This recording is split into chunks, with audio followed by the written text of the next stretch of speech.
Hey guys, welcome back to our channel. This is behind the scene footage of Going the Distance with NikoRox. We want to thank you for your continued support and rocking with us. I hope you're enjoying our content. We're about to jump Right in. to our story. So buckle up because we have so much to pick up on. So much. Hello everybody and welcome to Going the Distance with NikoRox. I'm your host Roxanne aka Roxizzle, and I'm joined by my husband and co-host Nikolai Rowe. Hey guys, how's everybody doing today? Or tonight. Or tonight. Or this morning. Going the Distance is a space where we share our personal journey and the key elements of long distance dating. Boom. Right? I got that right? You got it right, babe. I already started drinking my wine, so I just got to make sure that I know what I'm talking about. So for those of you who may have missed our previous episode, so much went down in episode 7. I think it might have been our best. It may have been our best. Like, there was a boom! It was just like drama. I know. It was humorous. A little bit of frustration. Anger even. Right. At some points. Yes. Anyways, we ended off at our final, or at least what we thought was going to be our final step in our process, which was the visa interview with Yasmin and I. And then we got hit with the news that her dad had called the consulate. Whoo! Listen. Man. Nobody saw that coming. That was a blind side. I did. I think I told you. Okay. I had a feeling out.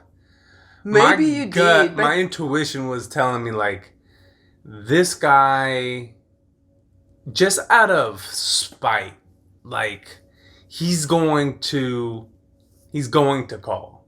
Like, or he's going to do something. There was spanner in the works. Yeah. You didn't think he was going to call the consulate. But I think I did. I thought he was going to call because it doesn't take a lot of effort to do that. Just making a phone call. But it's the consulate. It's not like you phoning the corner store. That's true. You have to actually put in quite a bit of effort. I know. I tried to get hold of them a bunch of times. And I felt completely blindsided by that information. I think I was so excited when we got to the interview because I knew that was the last tick that we needed to get, the last check of the box, and then we were going to be good to go. So when the interviewer asked me or told me that he'd phoned, I was really stunned. Yasmin was with me, and I was caught off guard, man. I was there in the moment. I may have been shaking a little bit. He said that her dad had called, and I asked, okay, that's fine. What did he say? And he said that it was a male interviewee that was helping us with our interview. He said he can't disclose the information that her dad had given, but because I do not have his consent, we will not be able to get our visa approved today. So what you can do is go and get his consent and then come back. Oh my God. But in the same breath, what they were going to do was hold on to our passports, which for me may have been the worst thing because I didn't see a way forward at that point in time. And knowing that they were going to keep our passport until we got his consent, because I couldn't even get my visa. It wasn't just her. It was both of us. Mm-hmm. So. And then that just put a wrench in everything because now we can't even leave the country. You can't even leave. We can't even travel. Even come to visit me no. if this turns into something even longer than we anticipated. No, we're stuck in South Africa. Yeah. That's essentially what it meant. And I was at such a loss for words. At that window, in front of that man, I broke down and cried, which was really embarrassing. That was the first time Yasmin had ever seen me cry before. And obviously she was right there. She could hear the conversation. I didn't argue with him. I just packed up my things. I tried to just hold on to the little bit of pride that I had, went to the restroom, And I broke down in there, and she had asked me, Mommy, is it my fault? Mommy, is it my daddy? And I was just like, you know what? Yes, your dad called, but it's not your fault at all. And this happened for a reason, and everything is going to work out. Right. That's me trying to convince my child as well as myself. Yeah, and I think I felt bad for Yas because organically, I think there was a part of her that wanted to know that her father was In fighting support. was fighting for her. to keep her to stay. Okay. Because I think she had made comments prior, maybe a week, or when there was some tension between you and her father about not wanting her to go. I think she had made some comments about, I think he's going to put up a fight, or I think he's going to. Yeah, she may have. Because also his thoughts on the matter wasn't ever hidden from her. Right. They'd always spoken openly about maybe me just leaving her behind and going by myself. Yeah, so I felt bad for Yas because I know she saw the hurt on your face, but I also think that there was, an element of, my dad is trying to keep me here, which, I mean, she yearned for his attention and affection. So I think, that made her feel good. And mind you, people, we're 10 hours apart. So me going to bed the night before, we're saying prayers together. I'm anticipating going to sleep and waking up with the best news ever. I did not see this coming at all. I was completely sideswiped. I mean, I was up to speed with our attorney not preparing us last minute with all the documents that we needed. Yeah. I was up to speed with that, but I didn't think that was going to deter Roxy and Yasmin from getting the clearance. I thought they would have cleared it and then said, okay, send us the documents, this document or whatever. As soon as you have them. The attorney, she didn't make it seem like it was anything to stress over. But going to sleep the night before, I'm so excited. Yeah.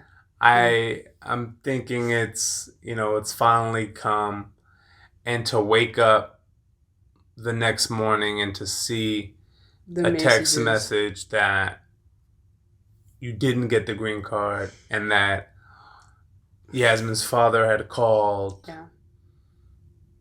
I was just at a loss for words, and I'm not confrontational. I don't like to get involved in that relationship between you and Yasmin's father. That is, your guys' relationship. You have, a child that you have to manage between the two. But there was a part of me that I just couldn't keep quiet. I had really zero interaction with this man, cordial when I would see him when I was visiting, but nothing bigger than that. And I was just so disappointed. Yeah, that's the right word. I was really disappointed in this man who didn't take an interest in his own child's life for 7 years at the time. No, she might have been. No, she was 8. like 8, 9. I think 9 by this time. And you didn't take an interest for 9 years. A big enough interest. Yeah. You didn't support. You weren't there during, when you could have been. School when activities. You should have been. You had all this opportunity, and now here's somebody coming along willing and ready to have up an to the plate. impact and step up to the plate. And your selfishness is that grand that you're willing to affect the well-being of your own child. And because of this, I couldn't hold my tongue. I sent this man a long An essay.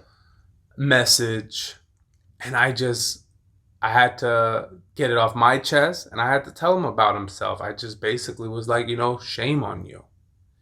Here you had all this time to participate and be present in this little girl's life who yearns for your attention. And now somebody else is coming along, willing to give her a better life, willing to take on the responsibility, and you do something like this? Yeah. Shame on you. I think that's what that's shame on you. You did. You said you did that. You sent me the message afterwards. I was like, oof. And I said, if it was me, and I apologize. And I said, I hope you you don't mind, but I just couldn't. No, you did. I couldn't hold I my gave tongue. you his number also at that point because they, as you said, being at a loss for words is the perfect way to describe the mindset and emotional state that we were in at that point. The feeling of defeat after going through everything just to get that interview and knowing that a simple phone call could put everything on hold was sure. And it just makes me emotional even thinking about it now. Right. And so we knew, and I think I might have said something before about we have to get custody. I don't know. And you didn't think, because you've never had to deal with it before, that it wasn't going to be a problem. But I just remember just feeling so deflated.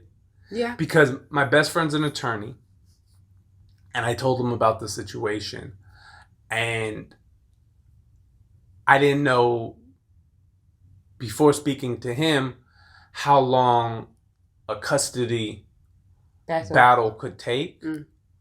And so when I'm talking to him, he's like, bro, like a custody battle, if he puts up a fight, I mean, that could take 6 months, over a year to finalize a decision. But you had the conversation with him after.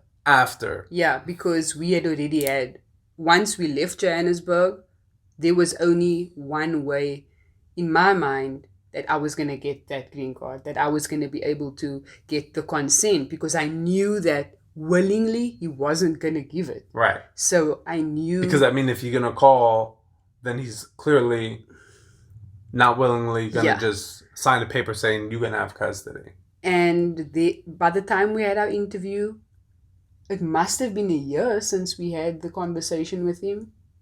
It was more than a year. More than a year. It was way more than a year since the time we had the conversation with him to say that we had gotten engaged and we were going to put the plans in process to move. Mind you, in that year, over a year time period, you didn't even make extra effort to spend time.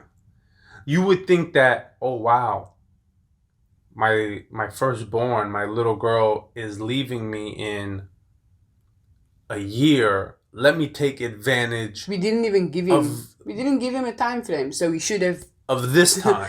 The energy should have changed when we had the conversation, which it didn't. Yeah. So anyways, in my mind I knew that now another decision needed to be made, and I needed to take it to 100. And she's the optimist in this relationship, 1,000%. So, one, financially, obviously, we want to see. We gotta cross every, opportunity that we can. So you wanted to talk to him first, just to see, like, no, can we? No, I didn't want to. You didn't want to, but you were going to. No, I only did that because we ended up having a huge argument about it. And I had said, I need to get custody of Yasmin. I need to be her sole guardian, because just because she lives with me as a parent doesn't hold much weight. Mothers and fathers, both parents have equal rights, especially in South Africa. I'm not sure how it is in the rest of the world. Whether the father or the mother is financially supporting the child or even seeing the child, that doesn't matter. The child knows who the mother and the father is. The rights are split down the middle, 50-50. So I knew I needed to take him to court. In my mind, that was set. You had said to me, there has to be another way. The court's going to take too long. We had a huge fight about it. And so because you were mainly concerned about the time. And I don't know if you had spoken to Aman about... Well, okay, so for me, at this time, I feel mentally, emotionally, like I am getting to almost a breaking point. Like, it's really wearing on me. Back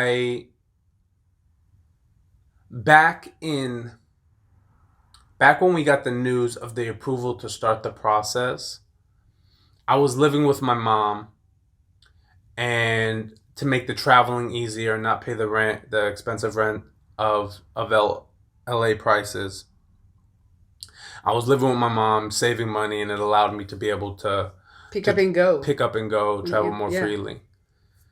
The minute we got the clearance that this process was moving forward, I found a 2-bedroom apartment. No, the minute Katie told us. Right. I got us a 2-bedroom apartment. I moved into this place. I got Yasmin into a really nice school. And I was living in an empty house.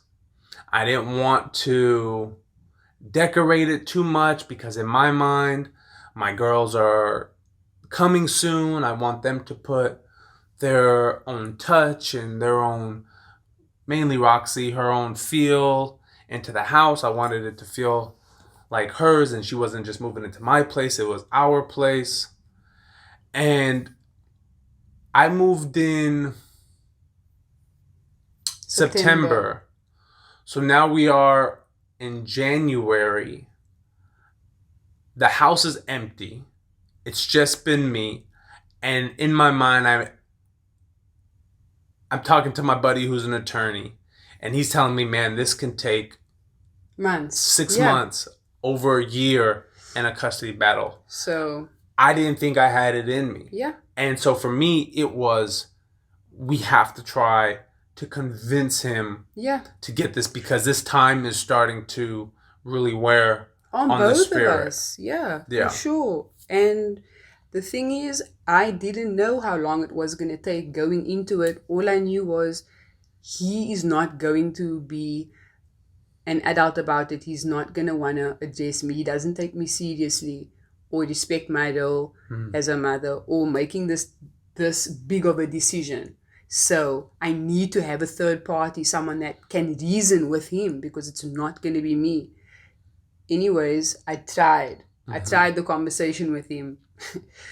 The conversation was recorded. It was over an hour. And as you could hear for yourself when I sent it to you, there was no rationalizing with him. He already had set his mind on, you move to America, you leave her with me, and then once you're set up and you're good and you established, or whatever words he used, come back and fetch her, type of thing. That was not an option for me. And some parents out there, some single parents may feel like, well, there's some sense to what he was saying. But in the same breath, that's not how I live my life. That's not how I roll. Everything will work out. That's what I know. But it also wasn't It wasn't off the bat. Responsibility that, or the trust that you could leave her with him. Like, he didn't establish that trust. Yeah. It would, to me, it would make more sense if he was an awesome dad. Yeah. and he was present, and you knew you Yeah. could rely on him. No. The thing That is, to she's me, never, that would make the psychological sense. Like, no, she's She's safe, good. she's She's gonna be good. good. Go out there, get No. settled, and then but I couldn't vouch for him. I'm Exactly. sorry, I just couldn't. And no matter how I'm viewed, that was the honest truth. She'd also never lived with anybody else besides me. So it was a crazy thought. We tried it, it didn't work. I think I got referred to this what do you call it, like a family lawyer, and had a meeting with him, spoke about the time frame sort of, and I think he said that he had just finished a case where the mother also wanted to move abroad. She had 2 kids. Her ex-husband and her were in a bit of a battle, but he had wrapped the case up within 3 months. That gave me some hope. It may not have been my situation, but I did feel like he knows what he's talking about. I have to trust him. Was it going to cost a lot of money? Absolutely. What was I going to have to do? Release the savings, or at least a big portion of our savings to move. And yeah, it was an unforeseen circumstance, but something that was really necessary. He was able to be served. We went through the entire process, which took about 4 months. Yeah, and at this time, Yasmin had lost her spot at the school. I was trying so hard to hold her spot. The school was Pretty initially bringing understanding. They were sending away from home, like homework packets, for her to stay up to date with what the other kids were doing. And after so much time, they contacted me and said, "There's no way that they can continue to keep a spot." Exactly. She's also missing out too much, which made sense. Anyways, we and the school actually, in America, the school year starts in August. So by this time, the school year is halfway done. Is pretty much halfway done. Yeah. Like you had a few months left of school anyway. And so the school, you need to they didn't even hold their spot for the next year. Year. But there was nothing else we could do. We had to cut our losses, which was sad because it was a good school. Yeah. And the bottom line is we were able to wrap that up within 4.5 months, spent a lot of money. It was a blessing. When I told my best friend who's an attorney, he was like, that never happens. Like, I don't know.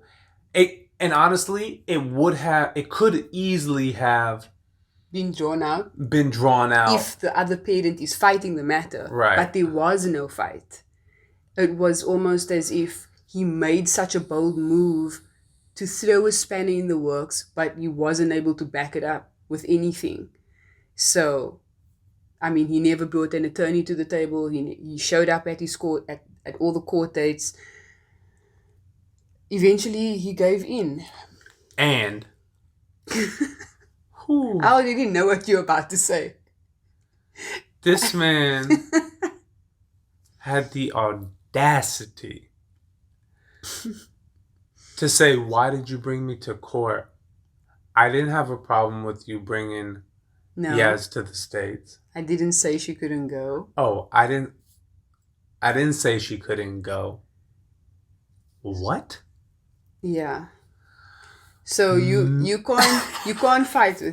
cannot fight with people like that. You are gonna lose yourself. You must maintain composure as far as possible. Okay?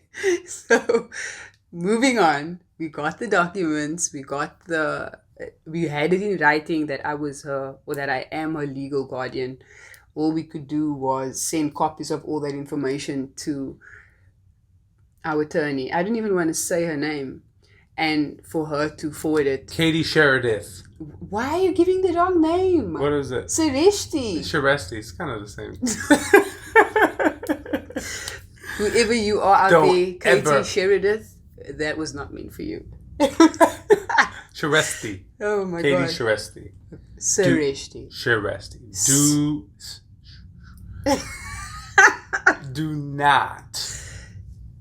Listen. I don't care what referral sends you. Don't do it. Not do it. So the consulate gets our documents, and now it's just about stamping what needs to be stamped. The police clearance eventually somehow shows up at the consulate. Also, we were doing a bit of back and forth with Katie about where is the police clearance. You need to follow up with the head office of criminal records. Mm-hmm. That was her responsibility. Right. She failed on that also. It took way longer than that week or 2 weeks we thought it was going to take. And I'm in this mental space of, I'm thinking this is not going to work. I'm pessimistic to the max. Wow. I'm thinking like, man, I invested all this time. Like, what's going on? This is not going to work. But now I got a glimpse of hope again. Wow, only a couple months did this legal process. It's supposed to happen. Now I'm back on board. Oh, you're back. Now I'm back. Because you were just like, anytime something wasn't going to go right, it's a sign. It's not meant to happen. Like, it must be. I'm like, no, you're looking at the wrong signs, man. Yeah. But I'm like, I'm okay, I'm back. Okay, so you were back. Hey. It only took a couple months. It's a sign that this is supposed to be right. Listen. Just a little. It was just a little wrench. Just a little. A little. Tweak I thought in we the were going to system. break up at that point. No, I really did. If there was one time I thought we were going to break up, it was just before we started that legal process, because a lot of things came up for you. Like, why wasn't this sorted when Yasmin was younger? Why didn't I do this before you came in the picture? There was a lot of why and pushback for obvious reason, but having a child at 17, you're not thinking that far ahead to do it. And it's funny. I know I threw this at you. It wasn't fair to you, but I had told you guys prior to jumping into this relationship with Roxy that this was the exact reason why, in my mind, I never wanted to be a stepdad. That this whole situation that we went through is something that I never wanted to be a part of. But here we were. Yeah. And so it took a toll on my mental, because it was like, I told you, like, this is why. This is exactly why you didn't want to do that. But I saw the bigger picture. I saw the greatness in Roxy. I saw the beauty in our relationship, and so I was able to overcome that. But eventually, it was definitely it wasn't a nice time. It was. I remember really it like it was yesterday, and I also knew that if you had to break up with me at that point, then as much as I loved you, I was just gonna have to let it be, because this was something that I may have or I should have done sooner, but I didn't have the mental capacity or the emotional capacity or the funds to even do it. So it had to happen when it happened. Yeah. The timing was horrible. Yeah. So now, for us personally, the fact that it only took 2 months, like now, not 2 months, 4. It was 4 months. So now I'm back. Yeah. I'm back, baby. Okay. I'm back in good graces. Stressing me out. And but then what was the next step? That after they got the police clearance from me, they got the documents, all they had to do was just stamp the pages. All they had to do was stamp the pages. Send us our passports back. Just send the passports back. We are ready. Like, baby, start wrapping up your affairs. Let's get this thing cooking. We are moving. So what happened next? So then you send your they have all the information. They have all the information. She calls me one day and she's like, "Are you sitting down?" And she shows me. Ooh, who's she? You. Oh, wait, you're skipping something. What am I? No. Yes. That you got the. Well, all of this got wrapped up by May. The end of May for the latest is when the consulate had everything. I just had to approve the documents and send it. But I hadn't heard anything from them. And I also hadn't heard anything from Katie. So I had been blowing up the consulate, couldn't get through, been emailing. I did too much work as if I was my own attorney, only to get a call from the consulate saying this is in July or the first week of August. More months have gone by, and they were like, oh, ma'am, we're just following up to make sure you have your paperwork, your documents. At this point, I'm like, what documents are you speaking about? They're like, oh, no, your paperwork should have been sent to DHL. They should have contacted you. So come to find out that for more than a month, our passports and our visa, our green cards had been sitting at DHL and no one let us know. Oh my goodness. So, I don't know, I spent a little bit of time trying to figure out who I'm supposed to cuss out. Like, whose fault is this now? Is it the consulate? Is it the attorney? Is it DHL? I'm trying to find someone to blame, but also I have to just be grateful, right? And at this point, months feel like years because we've done the years, and at this point, it's just a year. It's just like there's too much happening. There was too much happening. And we ended up, what did we end up doing? I ended up going to DHL to fetch the package.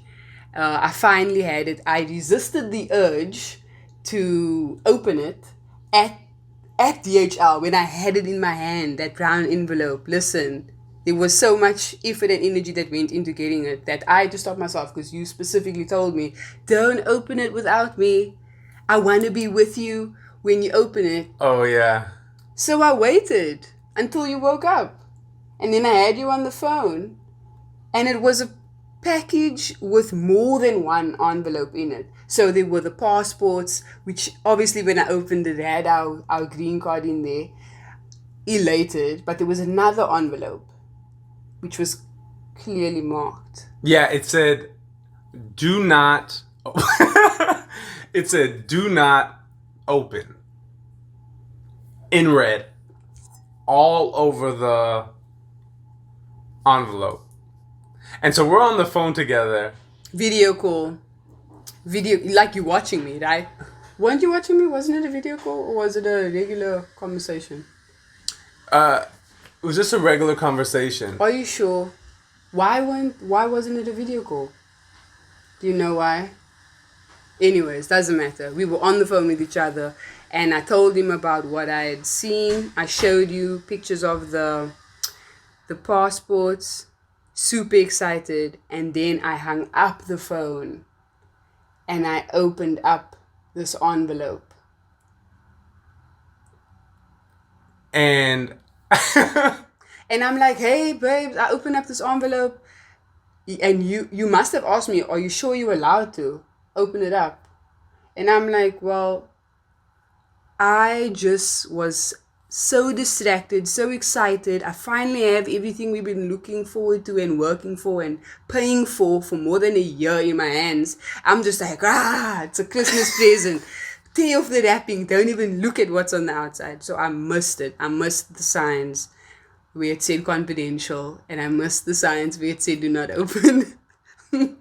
Inside this envelope was I thought she was kidding me. Yeah, I know you thought I was joking. I said, babe, you're kidding, right? I'm like, no, I opened it. And I said... You saw at me. Oh, did I? Yes. You said, are you effing kidding me? Oh my gosh. I'm like, what did I do? So, oh man. I was so upset. And... You explain. You keep explaining. I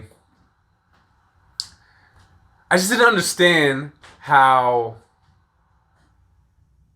you can say do not open, confidential, and then you open it. Like, what possibly was going through your head?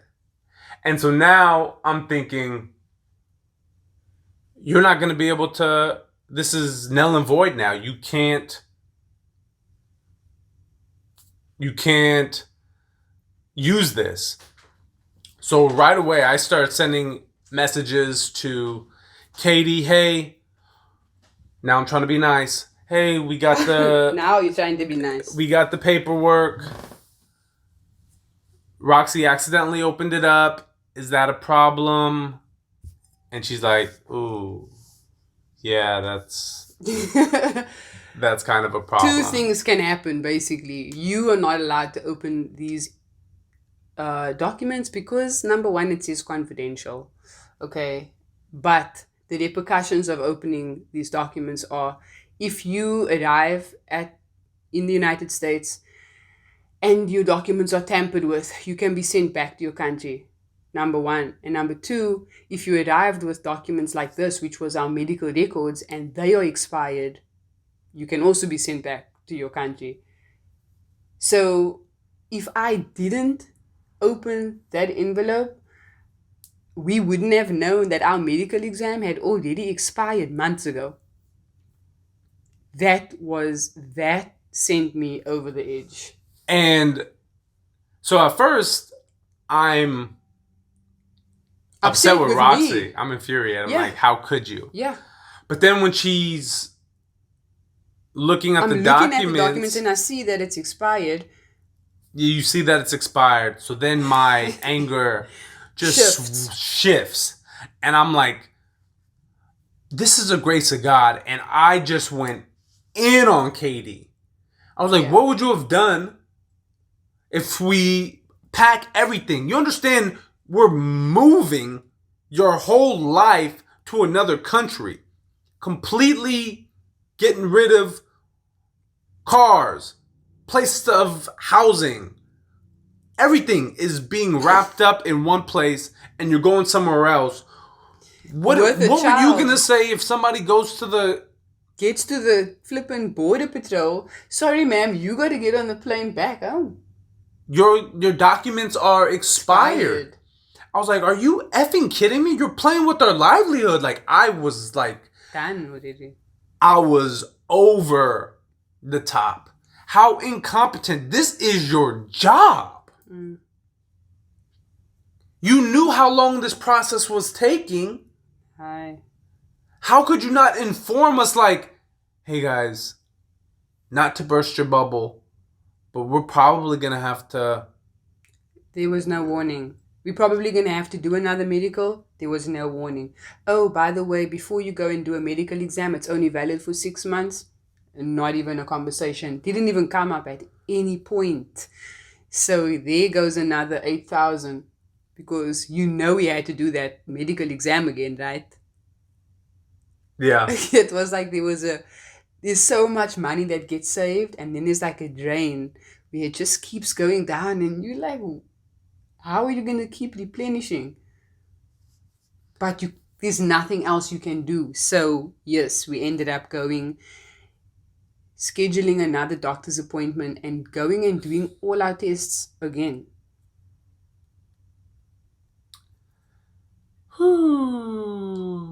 It was a lot. That was not exciting. At all. It was just... I don't even have the word for it because we're dealing with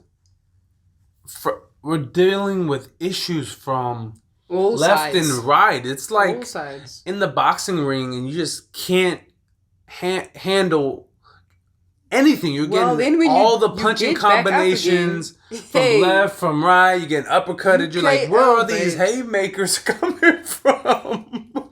I know I trained for this, but damn, I'm getting beat. Yeah, ass whooping.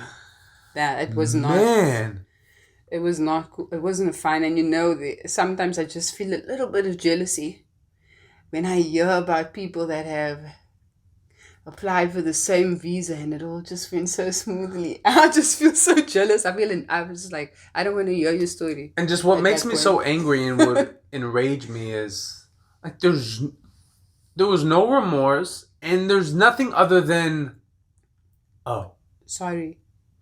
She said sorry. A lot. But it just means nothing. It's like saying hello. Okay. So what now? What happens next? Anyways, we did it. The doctors sent our new updated records back to the consulate so that it could be sealed, and I wasn't going to open it again this time. So that was the last document that needed like verification. It was just the medical. And yeah, I'm trying to think if that happened, if like how much of a time difference there was between us getting the first batch and realizing that it was expired to getting, because the visa itself didn't change, like we kept that, Right. but it was the medical documents that the consulate needed to see that these were. But all that goes into the confidential, do not open document. So that had to be resent out to be delivered again. Yeah, they did that. And then we had it, but by this time, at this point, time is moving on. Time doesn't stand still. So you realize that even your green card, which is, I'm lying, why do I keep saying green card? It's called a K1 visa, or a 90-day fiance visa. And the downside of this visa is that it only allows you one single entry into the United States. So there's a time limit for how long this visa is valid for. You need to have left your country before that expires. And we were getting very close to like 1 month left before it was going to expire, including the fact that it was sitting at DHL and we never knew. Oh yeah, so the K1 was good, but that time was ticking to the very end. And we had to redo the medical examination. So when we finally got that back, and when we got the confidential do not touch, and boy, when I tell you that document came in, I looked at Roxc and I said, "Don't you?" I wasn't gonna now make the same mistake twice. Don't you touch it. That was the Holy Spirit that made me open it. Yeah, it was. Just so you know. It was. I mean, at this point, that's the only explanation. God didn't want us to go through that. I don't know what would have happened if I arrived in the United States with Yasmin and would have been turned away at the gate. I don't know if I ever would have wanted to come back here. To be honest. I would have just... No. You might have seen me locked up for doing something reckless. I don't know what I would have done. I might have just lost it. That might have been the break. Oh my gosh. But fortunately, we're here, so none of that happened. And fortunately. And so, how much time did you have? I didn't have much time to pack up everything, and I remember this was a very, very, very stressful time for Roxy, and I felt bad because I wasn't able to pull any of the weight. I wasn't able to help. I felt helpless. I wanted to be able to go out there and help them move. I know you wanted me to come out there. Financially, it just didn't make I'm just like, drop the coins, babes. Let's go. But she wanted me to be here even to help pack. And the thing that was crazy was you were still booking a lot. You were still... I was working. I was working a lot. Booking last minute jobs that you were confirmed on top of selling off clothes. You were doing like little... I was doing... What do you, pop-up sales? Like a garage sale, but not out of a garage. So I had a pop-up sale. I guess a pop-up. I did giveaways. I had just nights when I had people come over and just give me a couple of rands or dollars for whatever they saw that they wanted, just in an attempt to get rid of as much as I could in the shortest amount of time possible. And I definitely would not have been able to pack up without the help of my mother and my mom's best friend, my aunt. I consider her my aunt. The two of them helped me do it helped me not lose my mind, because I was still booking commercials. I was still booking print work, mainly commercials, but then I had gigs every weekend. My last gig was playing, like DJing a yacht party the day before leaving South Africa. And that was like a goal of mine, just book one yacht party this summer. And I booked it. Yeah, you sold And off my- your car. My mother and my aunt and my friends, they were my saving grace, because I don't think I would have been able to do that on my own. No. Yeah. I remember 2 jobs specifically where you were running on fumes. Fumes is the right word. I mean, this was like I would play a part just by being on the phone with you To keep me awake. to keep you awake, because that's how drained you were. You had early call times, and you had to sell some stuff, do your pop-up I don't sale, want to do pack, that again.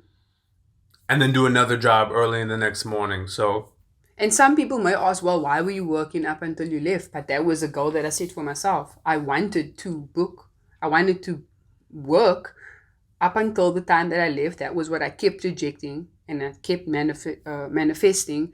And also because I knew going to America, yes, it would be an amazing dream for me to touch down and start booking work, but that's not life. That's not the reality. Unless you have a team of people that's doing your PR for you, maybe. right. So all the money that I was stacking up, in a sense, was going to be for us when we got here. That money was going to come in just when we needed, and that's exactly what happened. Exactly. Timing is everything. Bottom line, guys, after everything that you have heard, all the craziness, all the roadblocks, all the stress, the anger, the tears, the times of wanting to call it quits, we finally got to a point where we got the K1 approved, and my girls were finally ready to leave. And we booked the flight ticket. How was that feeling? Knowing the flight was booked. And another issue that we made, I don't know if it was an issue, but a prerequisite for me was to make sure that Yasmin and I could fly business class. We had a little That's why you're working so hard. That's probably why. So I wanted to just listen. Yeah. It's a long flight, and I wanted a little bit of luxury. And you got it. So bottom line, it was tough. Yeah. It was difficult. It sucked a lot of the times. But we made it here, and the girls were finally ready to move. That's where we're going to bookmark. You would think it's all downhill of easiness from this point on. Unfortunately, it's not. I feel like some people may watch and be like, you have got to stop now. This is too much. Either write a book or turn it into a movie or mini series, because how many L's can a person take, man? Yeah, we took a lot of L's, and coming up, there are more L's to be taken, but we are strong. Listen, we're survivors. We turn our L's into W's. It's like, we just do that, baby. We just do that. You know what I'm saying? So we want to thank you guys so much for tuning in tonight. Side note, if you heard some noise in the background, tonight was a little bit different. I have my dad in town visiting, and he's not too familiar with how sensitive these mics are. So if you heard some toilet flushes or some pitter-pattering, that's the sounds of life. That's the sounds of life in the background. We we want to thank you for joining. We want to thank you so much for joining us tonight. If the stories moved you in any way, please like, share, subscribe. Send it to all your Ooh, friends. Tell them to everybody. join the party. Also, very important to note, we love interacting with our listeners, viewers. So please send us messages. We do read them and we will respond to them. You can reach us at nikolai.roxanne@gmail.com. Once again, my name is Nikolai. This is my beautiful wife, Roxanne, aka Rock Sizzle. Until next time, peace and love. And before I say goodbye, I just want to say that today is my husband's birthday. Okay? Hey. We actually decided that even though it's your birthday, you still wanted to come to the party. You still wanted to throw down. You still wanted to put this content together. Gotta do the work. For the love. For the love. culture. To share the story with everybody. So by the time this episode comes out, it's obviously not going to be your birthday then. It's not in real time. But the fact that you showed up tonight, baby, thank you so much. Happy birthday. Thank you, my love. Y'all can still go ahead and wish my mans, okay? To the three. Hey. Peace and love, guys. Bye. So, what did you think? We thought it was bomb. We thought it was bomb. Parents. I thought I made it very clear that we can't shoot until you go to bed because you can't make any noise. That just means no noise here where we are. That doesn't mean That's noise. Right. No noise. I guess I'll give them a pass until I play this back and hear how distracting it is. It's fine. Once again, guys, thank you so much for tuning in. This is the behind the scenes footage of Going the Distance with NikoRox. Episode 8. We are almost at the end of season 1. Wow, it's coming to an end. Wow, How do you feel about that? Do you want this to end? Share, subscribe. Because I don't. To all your friends. If you're not feeling it, somebody else is. Will. Pass it along. Until the next time.